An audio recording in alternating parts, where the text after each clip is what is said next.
Whereas if I've skipped some steps in there and I've just jumped out there, kind of in the middle, then where's that foundation below it? And that would be one of the things, for me that I would have been concerned with if that had been the situation. And if I had to go back and do it again, even though, we talked about that part in the middle where it's really tough and you're like, Yeah. oh my gosh, what am I doing? I would still do it that way, just to have that foundation and to know that that's a solid network below me. Because the thing is, I think people what they don't realize when you have money in a sense, it kind of blinds you to what the realities of what the realities of entrepreneurship is and the Mm-hmm. business world or whatever sector you're operating in, especially when you're trying to interface with your customers. But when you're doing it the way that you said, you have to you're forced to interact with your customer. So in a sense, you're getting the real kind of truth from where from how you're operating in the business. You get customer feedback. Did I do this right? Do you want it this way or do you want it that way? So you got a much more, like you said, a better foundation and much more better grounding to move your business forward because you are tapping into the customer. As in, if you had a load of money, all you're going to do is advertise and just get all this marketing done, and you're not really hitting the customer. Well, you're absolutely right. And what you just said too, when you said, "Hey, asking for feedback," when every customer is that important, you're going to take their feedback and you're going to do something about it. Especially, Yeah, if they say, "Well, I'd have rather had, you did this wrong or whatever." Okay, well, we're going to correct that. You know what I'm saying? Whereas, um, like you said, if you've got all this financial backing, yeah, does it really matter? But if you're really fighting and you're digging out for each client and, they're really important to you. But I think also on the other side of it, I think the clients feel that. I think your customers feel that when they are important to you, yeah, yeah. and they can feel your loyalty there.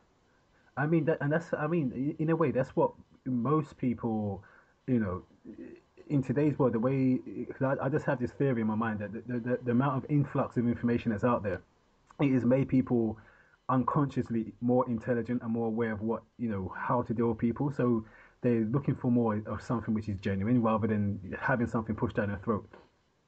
Absolutely, absolutely. And like you made the reference to marketing, even we know, you can look around anywhere, and we know today that most of the time you can't even believe what you see in Yeah, marketing, in the marketing realm because it's tough. it's either falsified or it's Yeah. just bloated or whatever. Oh, it's just completely irrelevant. Like I see some of these adverts on TV now, very high, well done, but it's like I didn't get it.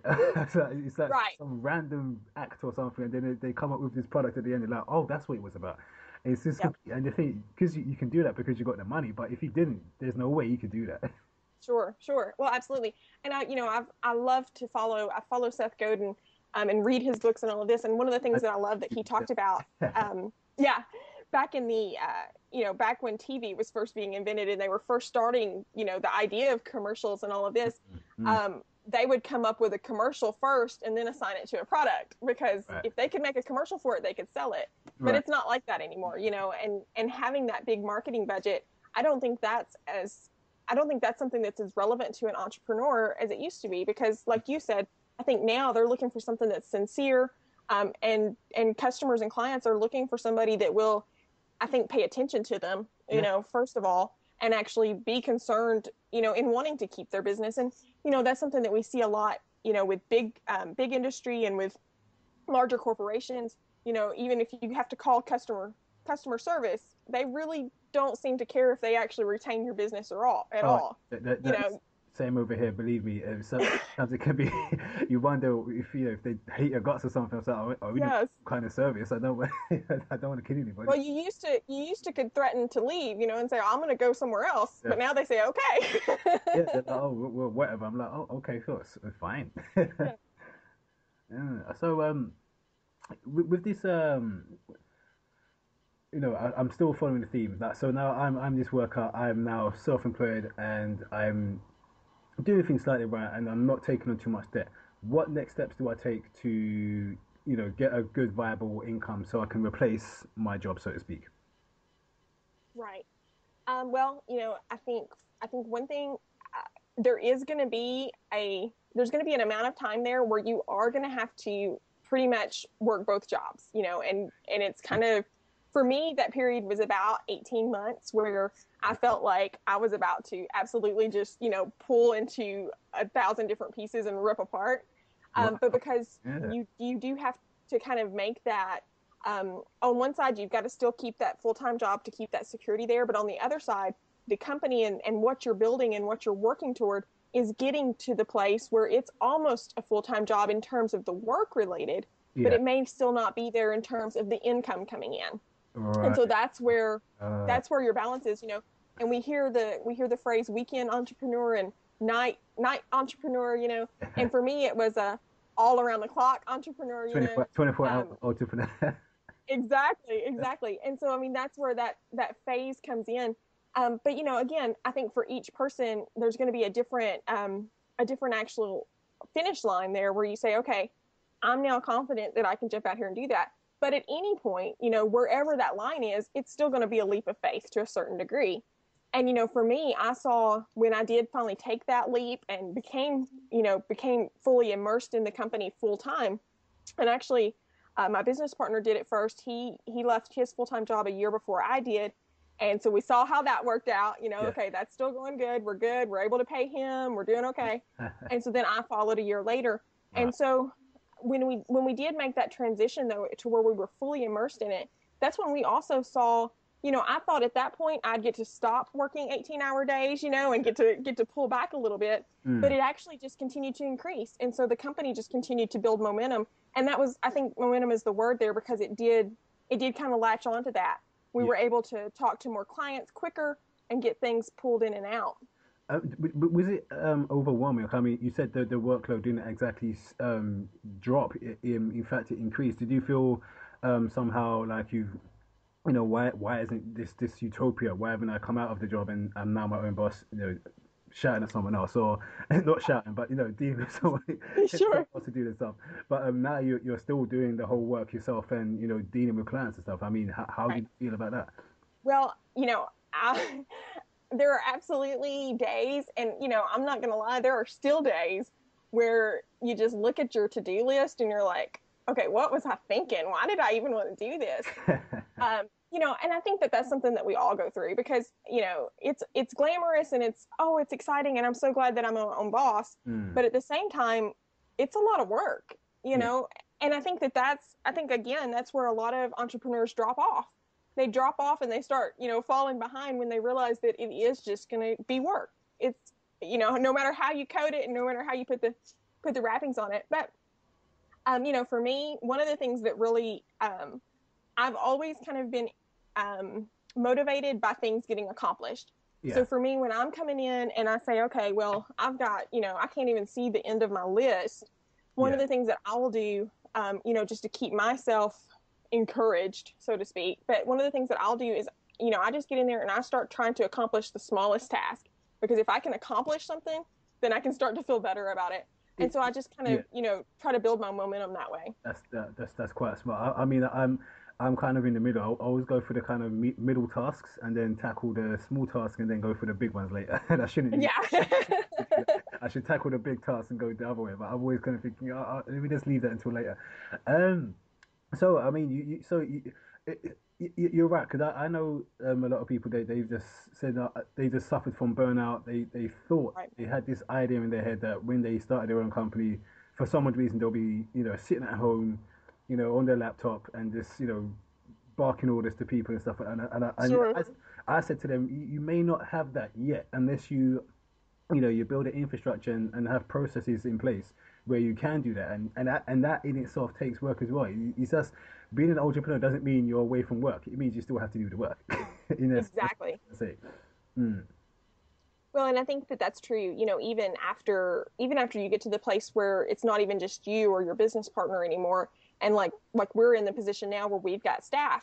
yeah. Well, even having staff doesn't mean that we get to sit on the laptop and bark orders, you know. No. And I mean, I think that's a misconception, like you said, that so many times we see that and that's the dream that we have. Mm. And so that's why you get discouraged when you realize that that's not actually going to happen. Because you have staff. I mean, you have to keep them motivated. You know, Yeah, it's a whole nother set of problems.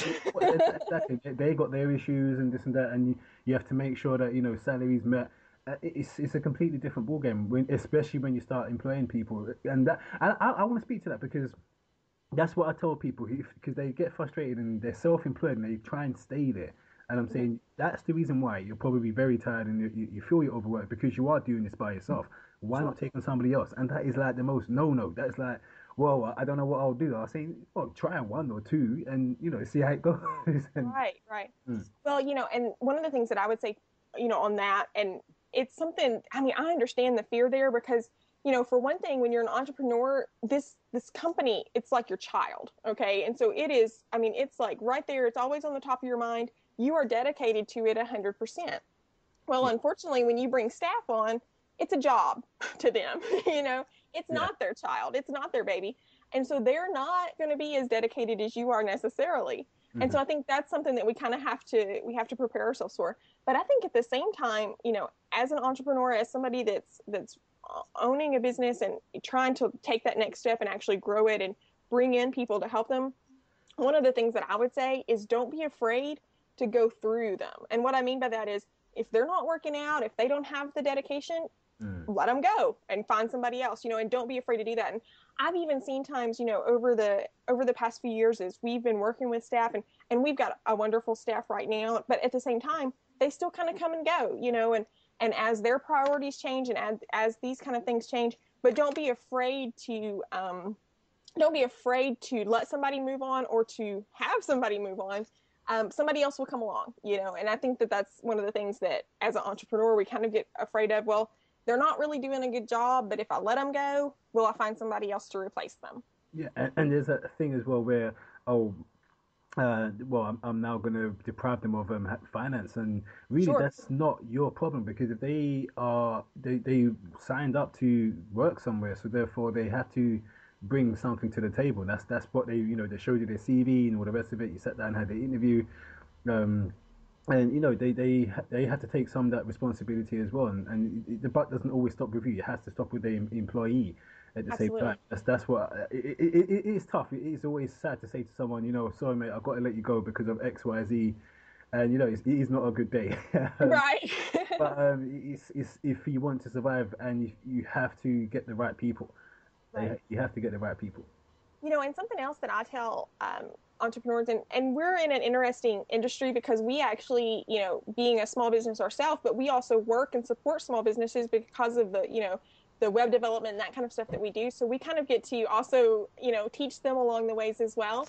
And one of the Yeah, things that we tell them, right now with universities and colleges, um, so many students are looking for good internships that they can do. And mm, that's one of the things that I tell, if you don't necessarily have the maybe even the money to pay somebody, but you really need the help, yeah, look to some of your local universities and colleges and look for, developing a relationship with them for an internship program. And that's one of the things that we did early on. And of course, I had a connection with a university that I had attended because I taught there as well. And so we were able to kind of create an internship program to start getting some people. And that's how we actually got most of our staff that we even have today. At some point, they interned for us, and then we went ahead and were able to give them a position. But that works out really well on the different levels. For one thing, you're able to really kind of vet them before giving them a full-time position or a part-time position or whatever. But you're also able to, kind of develop your leadership in terms of dealing with them, how to even the different workflows and what they can do and what you can delegate to them and what you can't delegate to them. And so it's just a really good learning experience both for the intern and for the company, I think. I think in a way, excuse me, that the way things because when I was younger, there was an apprenticeship scheme, and Uh-huh. this was in the UK. And for some odd reason, the government, I'm not gonna, I'm probably gonna be disliked by the government by saying this, but they took it away, and it was like Oh, the most craziest thing you could ever do because that left a big, massive chasm in terms of getting people who may not be university ready, or sure. they just don't have the aptitude for sitting in the classroom. They Hmm. just want to get out there and want of a better phrase, get their hands dirty, and they took it away. And I think that's one of the things that need to be brought back. Is that because that's the same thing that you're saying? In internship, you can look at the potential employee. They're working for you for nothing at the start, which means there's no obligation for them to turn up next week. But Sure. they do turn up next week. You think, okay, they see something here, and it creates Right. kind of value before money. they see something way before they taking ownership of the job that they're doing, and then obviously that's the kind of dream employee you want.